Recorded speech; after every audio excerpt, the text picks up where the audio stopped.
Game developers are the backbone of this industry that we come to know and love. These creative, hardworking, just people that put together these games, really intricate details into a game that push the industry forward. And I decided to honor them today by talking about some of my favorite game developers throughout the years. Now, I did want to keep it not too, broad, like, okay, Nintendo, and you just like, oh, I love Mario and Donkey Kong. Like, that's a little too broad. So I did want to make this list today to just talk about some of the developers I like and some of their games based on either its history, games I've liked throughout the years that they put out, the variety they've put out, things like that. So I want to talk about that today. So if you're new to the channel and you like this type of content, please do hit that subscribe button, leave a like on this video, and let's get right into this list. So first, I want to start off with a few honorable mentions. The first one on that list will be Insomniac. Now, yes, a lot of you know Insomniac as a big PlayStation studio. You got the Spider-Man games right here, that they've put out. You have Wolverine coming out, which I'm very excited for. But my introduction to Insomniac was actually Sunset Overdrive back in 2014. Yes, one of the best Xbox One exclusives. This is a real shame we never got a sequel to this, and you could tell this was going to be the skeleton of what ended up being the Spider-Man series as far as the movement and everything like that. Ratchet and Clank obviously has a lot of these elements as well with the different weaponry and everything, but I thought Sunset Overdrive was just so colorful, so full of life. The mechanics, the rail grinding, the hanging underneath, the emphasis on constant movement, the wacky weapons. Like there's a whole teddy bear weapon that explodes like teddy bears and things like that. There's a Roman candle weapon. So many great games and mechanics that came from Insomniac, and you could see there have been that workhorse for Sony over the years. Kind of the same way people see Obsidian for Xbox is Insomniac for Sony, as far as this generation goes, with having Miles Morales and Spider-Man 2. You have Wolverine coming down a pipeline, and then the Ratchet and Clank Rift Apart game, which actually was my second or third Insomniac game that I played. So I had the from the PlayStation Collection when I got my PS5. I played the Ratchet and Clank reboot from 2016, and then when 2021 came around, when Rift Apart came out, I decided to pick that up, paid the full $70, and I really, really enjoyed the game.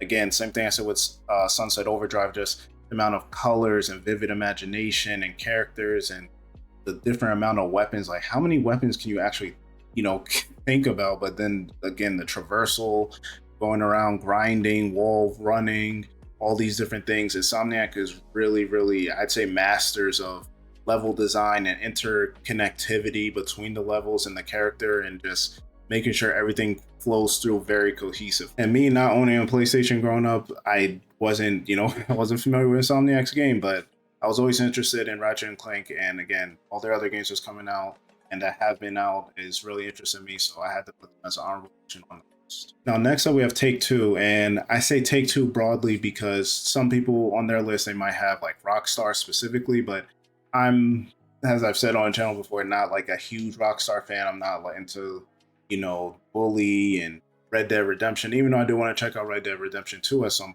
point. But I also can't deny the impact of Grand Theft Auto specifically. I did want to check out the Definitive Edition with the remakes of San Andreas 3 and Vice City, but the game was so broken, I just never got around to it. But I did enjoy my time with GTA 5.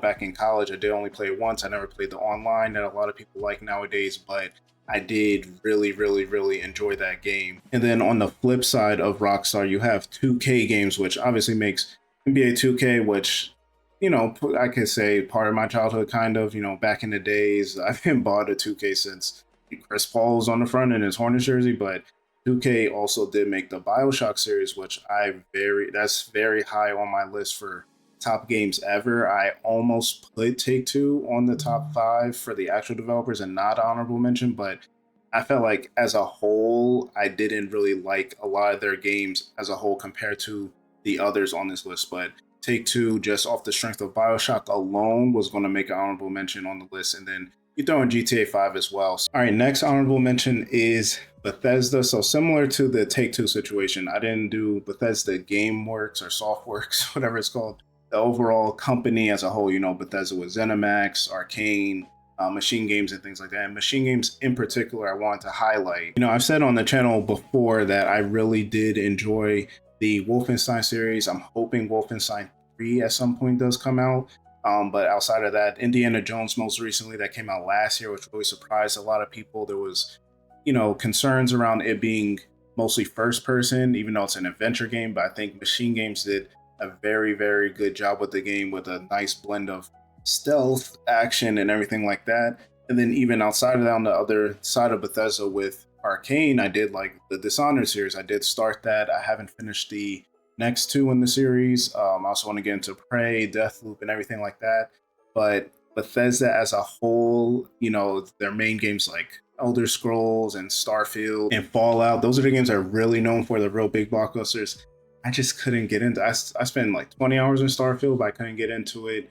And I just Fallout. I tried 3 and 4, and it's just not my kind of game. And I think like I've said it before in other videos, like it's okay. Like some people like certain things or think it's the greatest thing ever. You try it, doesn't work for you, it just doesn't work for you. So, but again, because of Arcane and Machine Games, I did have to put Bethesda on the list as an honorable mention. And didn't want to leave. Now we can get into the actual list with the top 5, and we're going to start with number 5, and that's going to be Platinum Games. Platinum coming from the mind of Hideki Kamiya, who's going to show up at some other point in this list. Just a little teaser there, but just the kings of and queens of action, stylish, all that type of combat, starting from Hideki Kamiya's days of making Okami and Devil May Cry and Beautiful Joe and games like that. But Platinum as a whole has put forth some very, very games that really speak to my taste as far as combat style and action. And the stories are never that crazy, but they're still very good. And the first game that comes to mind for me is Bayonetta. The Bayonetta series itself has a lot of influence on a lot of games that have come out since then. So you had Bayonetta, Bayonetta 2, and Bayonetta 3 did have the Cereza like prequel or whatever, which was very different. But these games just, man, like the cinematography, the choreography, the cutscenes outside of just fighting, like the innuendos, all that. Even the game, like Bayonetta being in Smash 4 was like a really big deal. And Xbox and PlayStation, other people had the chance to buy Bayonetta, the franchise, the IP, after the first game came out. It was published by Sega, but neither of them bought it. Nintendo decided to grab it. Bayonetta 2 was a exclusive on the Wii U. Bayonetta 3 was on the Switch, and that was all she wrote after that. And one of the most, I don't know if you can call it underrated, but games that people don't talk about from Platinum, Astral Chain. Like unless you are very deep into Platinum or these obscure Switch games, Astral Chain was one of my favorite games I've played in the last probably 10 years or so. It was just so good. Just the story was a little predictable, but the fact of you fighting with these legions as well as yourself and the amount of combos, like by the time I was done with the game, the amount of combos and interactions that you could do switching from legion to legion, chaining up the enemies, going through the level and dealing with certain puzzles based on the certain legions you have. This game is super duper underrated. I recommend anybody that has a Switch, anyone that has a Switch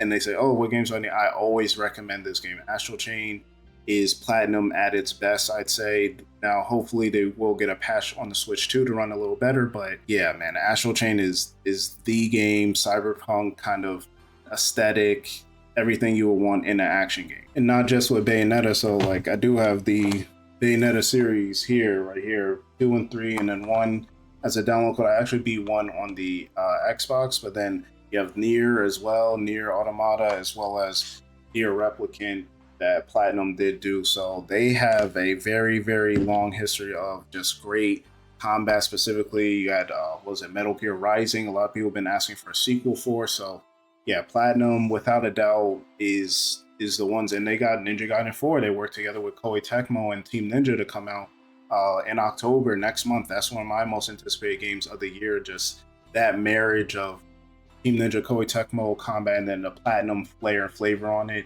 definitely is a must buy. I think everybody should check that game out because they are definitely needed in the industry. Now, number 4 on the list was actually originally number 3, but the studio I chose, the developers I chose to play at number 3 were just too iconic for me, even though they haven't put out a lot of stuff recently that I had to swap them out. But Number 4 is going to go to EA. Yes, not just EA, the developers of Madden. Yes, Madden does have a history with myself, again, years ago, back when I used to play sports games, but also they have the subsections of EA that put out very, very, very high quality games. And the first I'd highlight is BioWare. Yeah, BioWare puts out Mass Effect as well as the Dragon Age series, and Mass Effect 2 was one of my favorite Xbox 360 games. I am going to try and get to the first game and the third game at some point, try to do that for a video when Mass Effect Day comes around in November.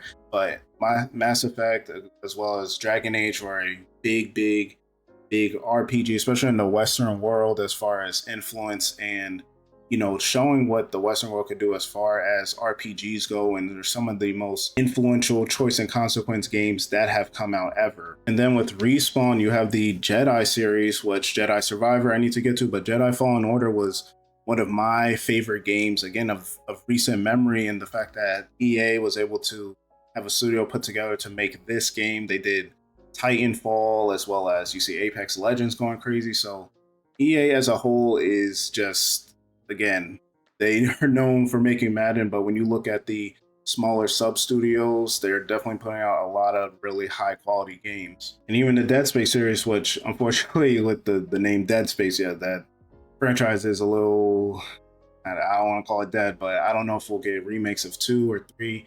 I played Dead Space remake 2 years ago. I was on EA Play, and I loved it. I'm not a big horror survivor game guy, but I've been trying to get more into them. Along with Resident Evil 4 remake came out that year, and I liked it too. That game, just the immersion they put into it, getting rid of all the like HUDs and maps and all this stuff on the thing, like your health bar, you just see on your spine how much health you got left. Just the minimal amount of things to make sure you are focused completely on your mission in the game. Like, yeah, EA as a whole, unfortunately, their focus is a little divided or focused on certain things, just the real quote unquote money makers. But yeah, EA again had to make the list. Originally was at number 3, but ended up settling putting them on number. Now the number 3 spot, and why I had some trouble whether I wanted it at number 3 or number 4, is just the impact was very high on me over, back at the end of the 90s, early 2000s, but they haven't put out anything very high recently. But either way, I had to go with Rare. Rare had to make the list. If you have some of my favorite games of all time, you automatically have to be on the list. So Donkey Kong Country, coming from them back in the 90s on the Super Nintendo, was just a game I've probably beaten 20 times at this point. Like, you could just speed run through the game maybe in around 3 hours. Like, I beat it multiple times on Super Nintendo Classic, the Switch. Donkey Kong Country is just one of those really fun, different platformers, compared to other platformers around that time. And that, trajectory continued on to the Nintendo 64 with games like Banjo-Kazooie and Jet Force Gemini and Diddy Kong Racing and all these other games that, really defined that time. If you look at it, GoldenEye, just so many different great games on Nintendo 64 that Rare was in, no pun intended, rare form back in the day. And it's sad to see what's happening with them as far as being under Xbox. Like, we got the news that unfortunately Everwild, see, I forgot the game's name, was in development for like 6 years or so, or 7 years, however long. It got rebooted multiple times, and we still don't know what that game was actually going to be. But the fact that that got canceled, Banjo-Kazooie's been done since Banjo-Kazooie Nuts and Bolts back in 2008. We've seen him in Smash, but again, outside of that, we haven't really had a lot of Rare games. I mean, I have here Rare games from, like I mentioned, like GoldenEye, Banjo, even I forgot Killer Instinct too. Killer Instinct Gold was a very good. I feel like that's like the least talked about Killer Instinct game. A lot of people talk about the SNES one or the Xbox One one, but man, like Rare just has so many great games. I did, again, not put this higher. If there was more recent games, I would have put in. Even the 360 games I didn't really play, they were pretty popular, like Viva Pinata and stuff like that. Cameo on the 360, but yeah, Rare, it's one of those things where it's like people aren't just clamoring for old stuff for the sake of it. Like, when it comes to Rare, people remember those games. Perfect Dark getting canceled, even though Rare wasn't making the new one. It's like and it just makes you want to go back to those times because you knew when you saw that rare symbol on something, you was getting a very high quality, high polish, something different than everybody else kind of game. And fortunately, those days are pretty much gone at this point. All right, number 2 on the list goes to Sega, and Sega is I was a Nintendo kid growing up. I didn't play, Golden Axe and Panzer Dragoon and Skies of Arcadia. I didn't play none of those games. So when Sega announced, "Hey, we're coming out with Crazy Taxi remake and Jet Force, what was it called? Jet Set Radio and all this stuff," I didn't really care about that. What I care about is Sonic the Blue Blur. Yes, I have the amount of Sonic games I've owned throughout the years is actually insane. You got Sonic Rush Adventure, Sonic Rush, Sonic Generations with Shadow.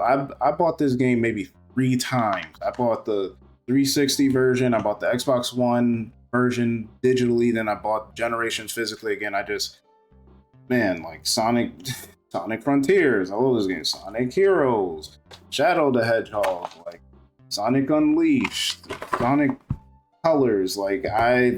So many games. Sonic alone put Sega super high on my list just from the Sonic Adventure days. I don't even know what it is. I felt like because with Mario, it was like pretty straightforward when it came to platform, but Sonic was all about like speed. He had an edge to him. The world seemed more interesting than Mario World. It was just way cooler. Like Sonic was just seemed way cooler of a character, and he's popular even to this day. Like I feel like more kids nowadays might like Sonic than Mario. I don't know that for a fact, but he's big, man. These just the games, yes, especially the 3D games were very wonky and whatnot and not, optimized, and there's no game has really been able to handle Sonic speed throughout the game. But this game, man, all of them, the Sonic Advance series, I wish would come out on some other platform. Is just, man, it just holds such a high place in my gaming life that like it holds Sega up by itself almost. Like I've seen all the movies. I even bought this stupid, like the cup and the popcorn bucket. I don't have any of these popcorn buckets and stuff that people have been doing with all these special movie releases. I haven't done none of that, but for Sonic, I was willing to do that. I even had Sonic on the Neo Geo Pocket. I don't think anybody watching this video, this is probably the first time even seeing this game. I had 2 games on Neo Geo Pocket. I had this and like Bust a Move or something. Like I don't even know where I got that random handheld from. Me and probably 18 other people in the world ever played this game. Now Sega does own other companies like RGG, which puts out like the Yakuza series and games like that I haven't gotten into. Same with Virtual Fighter. Again, not my thing, but even if I like those, Sega might be number 1. You know what I mean? They own Atlas as of 2013. An original Atlas game that I really like here is Snowboard Kids. That was before the acquisition. Doesn't really count, but even on the RPG side, you got like Metaphor and Persona 3 Reload, which I played 2023 and 2024. Again, have Metaphor is in my top like probably 15 games of all time, just even though how recently it came out. So again, a little cheating, a little there adding Atlas into Sega, but they've been doing a lot of great stuff recently, and again, I like to see it keep going. The remakes, I'll probably check them out, not like Crazy Taxi and all that kind of stuff, but Jet Set Radio, Golden Axe maybe, or maybe they'll put out a collection or something like that. I'll check it out. But yeah, Sega, off of again the strength of Sonic alone, had to be number 2 on the list. And then the number 1 spot goes to, listen, I mentioned Hideki Kamiya earlier, so you know what was going to be on this list at number 1.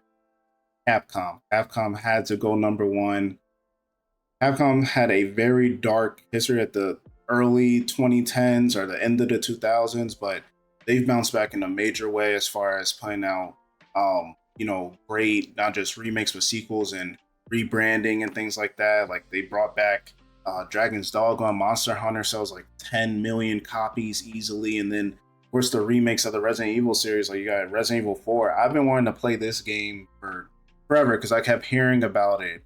Even hearing about the Beautiful Joe series, got Beautiful Joe 1 and 2. And you can really see the impact of not just the variety, but the RE engine and how that's doing moving forward, and with all their games coming out and all the differences, and they're just being consistent with all their series to make sure there's no real part of the year or part of the calendar where you're not getting some type of Capcom content in some capacity. There's a lot of these, and then of course the Devil May Cry series, which is one of the best games. When you talk about not just when you talk about the impact of Hideki Kamiya and his combat systems and style and flair and just the little corny kind of like superhero type of lines in the game with Dante and Nero and everybody, but in Virgil, of course, like in the anime series that came out. But Devil May Cry is just one of those. It's one of those ones. Devil May Cry 3 is a top 5 game of all time to me, even though you say DMC 4 or 5 are probably better overall. But I think like just when it came out and people didn't like DMC 2 and 3 kind of just reinvigorated the series. Yeah, again, Devil May Cry had to be up there to impact this list in some way. People like Mega Man, of course. I'm not a big Mega Man fan, but Street Fighter, just Street Fighter 2 in particular on Super Nintendo, one of the best games ever. Yeah, it's a little choppy and stuff now, and there's better ones. People like Marvel versus Capcom and things like that, but Street Fighter 4 and 6 and everything have come out since then. But one of the most referenced, if you want to talk about different movies and TV shows referencing it or music artists referencing it, like Street Fighter is up there with the best of them. And when you talk about interest in the company as a whole, the developer, on what they're going to come out with next, like I bought Okami just because I knew how everyone kept talking about it in Hideki Kamiya's direction with that game. Okami 2 is coming out soon. Onimusha 2 remaster came out. So again, Capcom is just keep pushing with more games coming out. Resident Evil 9 Requiem's coming out next year. I already had the 2 and 3 remake. I beat 4. I just bought 7 and 8. It was on sale. You buy both of them, get all the DLC and everything for $20. I bought it because, listen, the hype's up there for 9. I'm like, okay, I'm not being I don't call it scary pants anymore, but they've added a little more action into it, so it's not just the horror survivor. Oh, you only got one bullet, and what's going on, all that kind of stuff. So I definitely want to delve more into it. But yeah, Capcom made number 1 easily. Again, if I was more into the other Sega games over the years, I didn't grow up as a Nintendo kid, Sega would probably be number 1. Capcom had to make number 1 on the list. So that's my whole list. Top developers, top 5 with a few honorable mentions. Y'all let me know in the comment section below which ones are your favorite developers. Are you Rockstar? Are you Capcom, Platinum, maybe other stuff I didn't mention? Obsidian. I know a lot of people like Obsidian. Yeah, y'all let me know in the comment section below. But that is it. That's my full list. Appreciate you guys for checking out the video. Leave a like, subscribe if you are new to the channel. Share this with your friends and family, and I'll catch you on the next video.